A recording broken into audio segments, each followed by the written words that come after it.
บายดีเนาะในมีโอกาสมารีวิว PCP MC ให้เบิ่งนะถ้าครบสุดจะได้กล้องสุดตัวกลางสุดตัวกลางแล้วก็สุดโมสุดออลิงอย่างมีมันนะก็กล้องแถมให้ตัว Discovery นะหน้าแบน3-12คนใน42นะถ้าขับได้นะตัวนี้เป็นวาล์วปั๊มนอกนะเปลี่ยนเป็นวาล์วปั๊มในได้กันนะตัวนี้ตัวบางแสงนะตัวสุดเสริมวาล์วนะนี่เป็นตัวอัพวาล์วนะเป็นน้ำมันนะตัวนี้โกโม่สุดออลิงนะตัวเซ็ตกล้องก็มีนะสุดออลิงก็แถมให้ลูกปืนให้กับนึงนะตัวมอเตอร์นี่นะ19 แกน 5.52 นะงานมันมีนะไม่มีขายกันนะถ้าสนใจติดต่อได้นะไม่มีหายากนะลูกมอเตอร์แบบนี้เป็นข้าวๆเป็นแบบนี้นะท้ายพับได้นะก็เก็บเสียงเป็นสีดำนะเก็บเสียงเป็นของFX10เป็นของอัน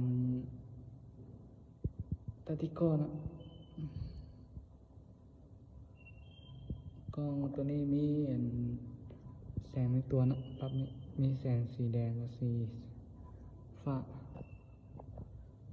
ครบสุดก็ได้ประมาณนี้นะ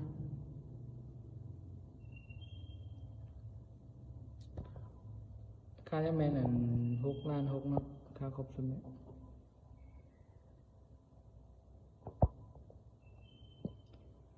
ตัวอื่นก็มีกันเนาะว่าจะเป็น MC Tatico Fighter Top A แล้วก็Dragon 09นะแถมของสูบเป็นตัวกลางนะที่ว่าจะเป็นตัวหัวสูบใหญ่นะเป็นตัวหัวสูบน้อยนะ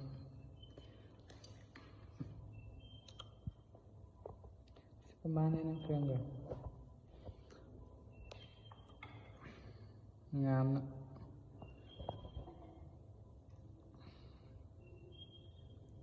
MC ของแซงงอนนะผลิตออกมาล่าสุดเลยตัวนี้2025นะทางก็เป็นทางอะโล0.42L นะทางคาร์บอนก็มีกันก็เราเป็นเราที่เคเนาะ10 เกี่ยวกว่ายาว50 เซนเรา8T800ก็ที่เคก็มีหน้าตัว10 เกี่ยวกับ8 เกี่ยว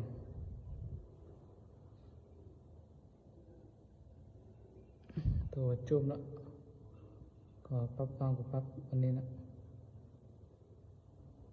ปรับอันนี้ความแห้งของบัตตี้แล้วตัวนี้งามแบบนี้เลย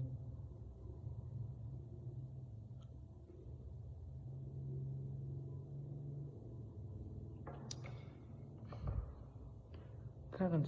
คนใดสนใจติดต่อได้นะเครื่องมีพร้อมส่งของแคซองครับอันตาริโก้นะมีพร้อมส่งกัน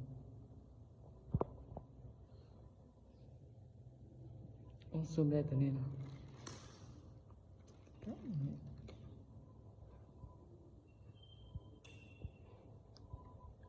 ก็ลูกนะ